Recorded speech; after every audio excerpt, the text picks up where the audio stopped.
Hey yo yo yo! Salut les turfeuses, salut les turfeurs, bienvenue pour un nouveau pronostic de Benoît Requin. Merci pour vos likes, pour vos commentaires. N'hésitez pas à vous abonner pour recevoir tous mes pronostics tous les jours et pour accéder à tous mes tickets pour la course du Quintet. Rendez-vous sur mon site internet Benoît Requin. Je vous ai mis en place un nouveau tarif d'abonnement et vous trouverez le lien de mon site internet directement dans mon commentaire épinglé. Ok, place au pronostic du Quintet du mercredi 20 octobre, direction la Capelle pour le Grand National du Trot. Trot attelé, 2750 mètres, 16 partants, réunion 1, course 1, indice de confiance 4 sur 5. On est plutôt confiant pour ce Quintet et je vous invite à regarder ma vidéo intitulée « Comment gagner au Quintet Plus » pour savoir si ce Quintet va payer ou non. Petit retour sur le Quintet du mardi 19 octobre. On n'est pas passé loin, le 9 qui manquait était mon cheval de complément. Pour les membres de mon site internet Benoît Requin, ce mardi on a un ticket Quintet Désordre qui est passé qui fait 735 €. Ça fait plaisir. Ce mois d'octobre, il monte à 6718 € de gain. Et au total, on a atteint la somme de 169 924 € de gain depuis octobre 2020. Ok, c'est parti, on commence le pronostic et on commence avec le numéro 1, Darlington Park. Et on écoute Frédéric Senet. Darlington Park vient de bien se comporter à 2 reprises en province dans des lots moins bien composés. Mercredi, il monte de catégorie, mais sa forme est sûre et il s'est déjà bien comporté sur la piste de la Capelle. Il n'a pas de marge à ce niveau et nos ambitions se limiteront à la 5e place. Alors, ce que j'en pense de ce Darlington Park, c'est 11 dernières courses, seulement 3 fois à l'arrivée, c'est aussi le moins riche de ce Quintet. Il va devoir sortir le grand jeu pour espérer terminer à l'arrivée. Le numéro 2, Dream Cash. On écoute Franck Terry. Dream Cash vient de courir sous la selle. Il avait montré de belles choses par le passé dans cette spécialité. Tout n'est pas négatif, malgré 2 disqualifications. Récemment, il a subi un coup de frein et a pris le galop. Derrière, c'était bien. On court face à une opposition relevée, mais ce sera l'occasion de le qualifier pour la finale. Il va faire son possible. Alors, ce que j'en pense de Dream Cash, c'est un spécialiste de la disqualification et comme d'habitude, avec ce casseur de tickets, ce sera tout ou rien. Le numéro 3, Fly Speed. On écoute Jean-Marie Monclin. Fly Speed s'est malheureusement élancé au galop la dernière fois, ce qui a annihilé ses chances. Il a très bien couru en retrait, il vaut mieux oublier ce faux pas car en général c'est un cheval sérieux. Il dispose d'un bon engagement en tête, cela dit, comme d'habitude, il faut que les dieux des courses soient avec nous. Alors ce que j'en pense de Fly Speed, il est régulier, il fait quasiment l'arrivée de toutes ses courses, il est dans sa catégorie et il a encore une belle carte à jouer. Le numéro 4, Cesario Bello. On écoute Philippe Daujar. Cesario Bello s'est contrarié et a démarré au galop en dernier lieu. Dès lors, la course était finie avant d'avoir réellement commencé. Il est très sympa d'habitude mais n'a pas de marge dans cette épreuve. Il est en forme et peut peut-être terminer 5e. Alors ce que j'en pense de Cesario Bello, il reste sur 2 échecs consécutifs, dont le dernier au niveau inférieur. Difficile de lui accorder notre confiance dans ces conditions. Le numéro 5, Diane Winner. Et on écoute Hugues Montulé. Diane Winner a bien couru pour son retour sous la selle. Cette tentative lui a été profitable. Auparavant, dans le Tour européen, il découvrait des tâches compliquées face à de très bons chevaux. Mercredi, il revient dans sa catégorie et il est bien engagé au premier poteau. Il a toujours bien couru après une course sous la selle, une place est à sa portée. Alors, ce que j'en pense de Diane Winner, il vient de prouver sa forme au monté, il connaît une belle réussite au niveau Quintet, et il est au premier poteau, il garde son mot à dire. Le numéro 6, Goût Baroque. Et on écoute Thierry Raffegeau. Goût Baroque avait besoin de souffler après sa course dans le Critérium des 5 ans, et comme j'ai vu cet engagement qui était très favorable, j'ai préféré lui redonner de la fraîcheur et l'attendre. Il a été préparé pour ça. Il y a beaucoup de kilomètres à faire, on y va avec une chance.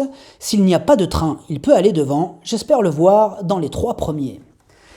Alors, ce que j'en pense de Goût Baroque, il est régulier, il est confirmé à ce niveau. Sa dernière victoire, c'était au niveau groupe 2. Il s'annonce redoutable. Le numéro 7, Deganawida. Et on écoute Stéphane Provost. Deganawida découvrait des tâches compliquées ces derniers temps et devait à chaque fois rendre 25 mètres. Il évoluait ferré, ce qui ne sera pas le cas mercredi à La Capelle, où il bénéficie d'un engagement idéal à la limite du premier recul. Dans cette configuration, il avait pris des places au début de ce tournoi. J'ai essayé de le préparer au mieux pour cet objectif. Alors, ce que j'en pense de Deganawida, mieux vaut ne pas le condamner trop vite sur ses derniers échecs, car cette fois-ci, il sera en mode course, il sera déféré des 4 et il est bien placé à la limite du recul. Il peut en étonner plus d'un. Le numéro 8, Euro du Chêne. On écoute Julien Lemaire. Euro du Chêne est passé à l'amble en dernier lieu, comme il l'avait fait pour finir à Divonne-les-Bains, alors qu'il avait passé le poteau en tête. Il était défraîchi après de bonnes performances cet été. De plus, il souffre parfois des genoux. Il a été soigné et est allé faire un séjour à la mer. Il a bien travaillé depuis son retour à Grosbois. Je le crois capable d'accrocher une place. Alors, ce que j'en pense d'Euro du Chêne, il reste sur 2 disqualifications. Depuis, il est allé se changer les idées. Là, il revient avec de la fraîcheur et il va tenter d'en profiter pour remettre les pendules à l'heure. Le numéro 9, Bad Jewelry. On écoute encore Stéphane Provost. Bad Jewelry a enregistré quelques performances intéressantes ces derniers temps, mais il a pris la fâcheuse habitude de s'élancer au galop. Il va se présenter dans une très bonne condition physique, mais ce n'est jamais facile de rendre la distance.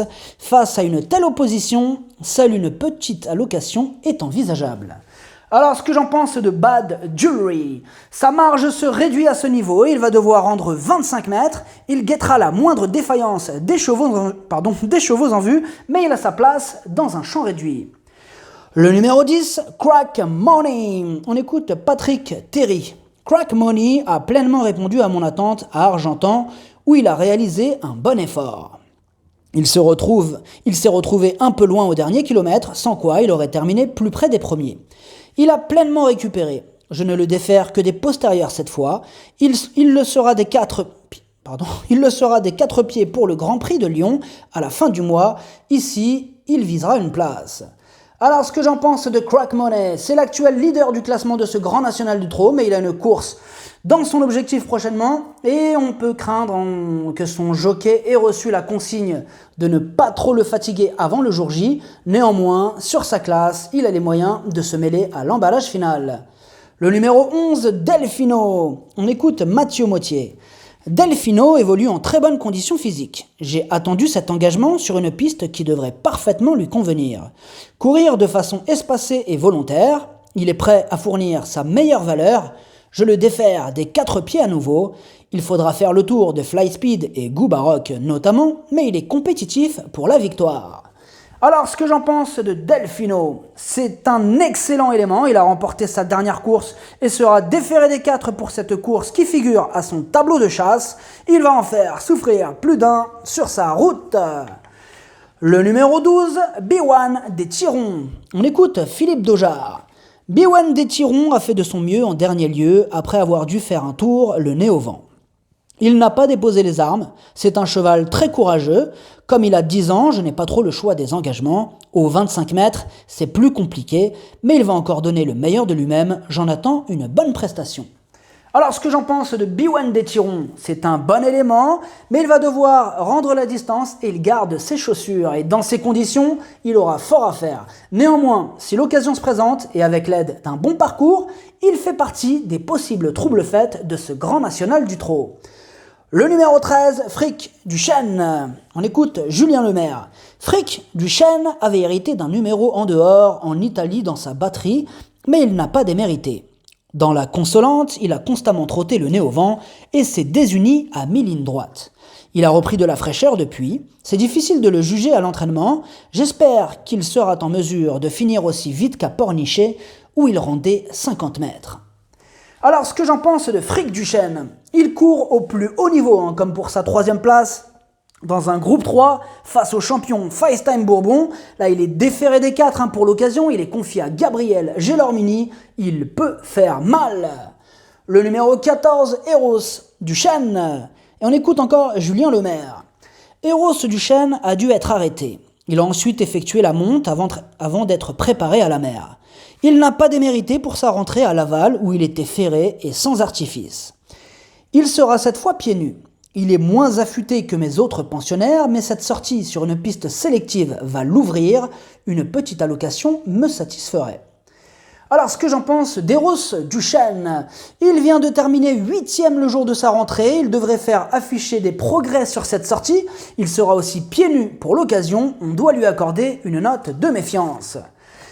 Le numéro 15, Freeman de Well, et on écoute Franck Leblanc. Freeman de Well a bénéficié d'une période de repos cet été. Ici, c'est une rentrée. Il va avoir besoin de plusieurs parcours pour se remettre dans le bain. On va courir à l'attelage plusieurs fois. Il a des capacités dans la spécialité. Pour se quinter, il faut le regarder courir. Son objectif de l'hiver est le prix de Cornulier. On va tout axer là-dessus.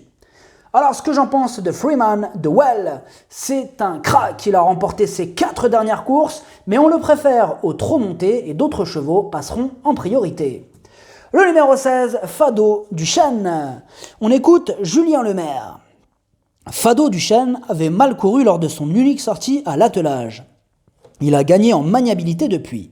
Le changement de spécialité va lui faire du bien. Ce n'est jamais facile d'enchaîner les courses sous la selle. Il a très bien travaillé à Grosbois. Certes, au 3e échelon, sa tâche s'annonce compliquée, mais j'ai vraiment hâte de voir son comportement. Alors, ce que j'en pense de Fado Duchesne, c'est le plus riche de la course, mais sa discipline de prédilection, c'est le trot monté. Et il va devoir aussi rendre 50 mètres. Sa tâche s'annonce délicate. Le pronostic, ça donne 11, 6, 3, 13, 8, 5, 10, 7. Cheval de complément le 2. Si jamais il y a un autre nombre partant, ça peut arriver.